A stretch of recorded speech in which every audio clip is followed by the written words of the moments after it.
time for motivation. How do I balance the need for practical, business-minded decisions with the spiritual or intuitive guidance? Hockey.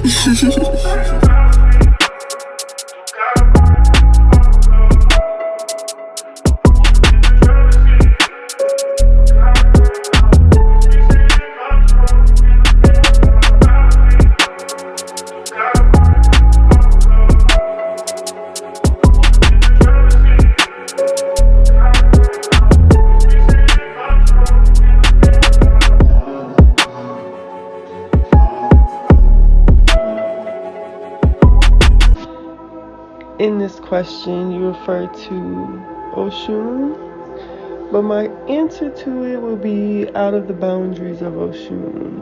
You can think of Oshun as a version of my mother, and somebody I didn't have the pleasure to physically have guide me on this planet. I was blessed to have the physical mother that I do have.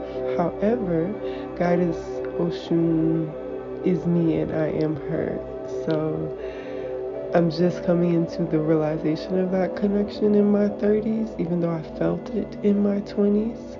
So as I've had to navigate business over the past 10 years, it hasn't been with Goddess Oshun on the forefront of that thought process, but it has been a great balance between that business-minded, practical decision makings that are required for a business to grow, in that natural, organic, creative, free-flowing, intuitive spirit to be what it is. And the way I balance it is to understand the levels that it has taken to go from branding to business.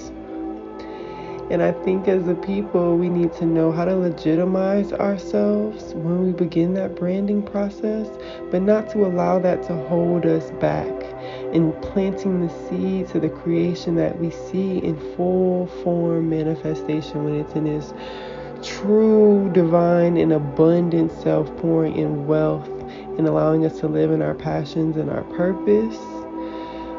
There's levels to that, all right? So we're going to start off in a branding space. I've allowed myself to have those first, let's say, 7 years of business, to be honest, to focus on branding. Because, hey, if we're really telling the truth, I didn't really make no money. I spent more money than I made, and that is not business, okay? Business is generating a revenue stream of income. This job can pay me so I don't have to work for you. That's business. Before, a lot of our culture, or at least my target market, low income households, before we can get to the space of business, there's a whole mindset shift that has to take place. And our personal development spaces are where we acquire those resources and those tools to allow that mindset shift to take place. But we shouldn't have to wait on that. So where do we start? We start with branding. Branding.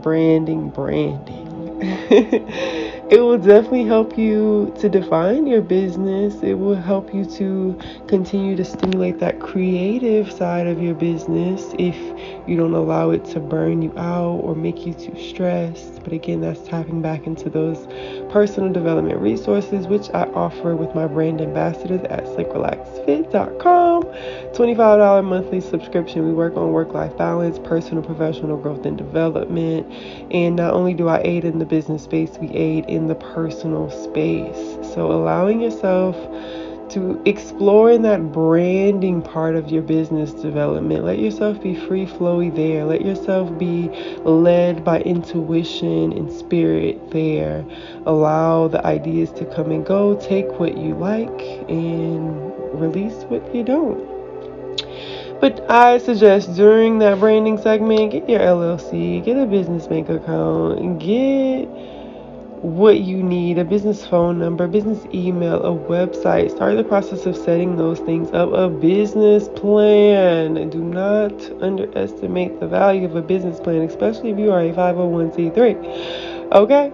So set those things up for yourself, but allow yourself to be in your branding phase of business, and then know when you are shifting over into business. Okay, it's about the coins, it's about them streams of revenue within that umbrella, it's about your team. Oh my god, you're on another level with business when you have a team involved, and your team is really what makes you make decisions more business minded, more practical, because you have to allow the system to work without you. And in order for it to work without you, you have to really be able to communicate what it is and show it on paper so that people can follow your lead and run it the way you would want to run it if you are absent.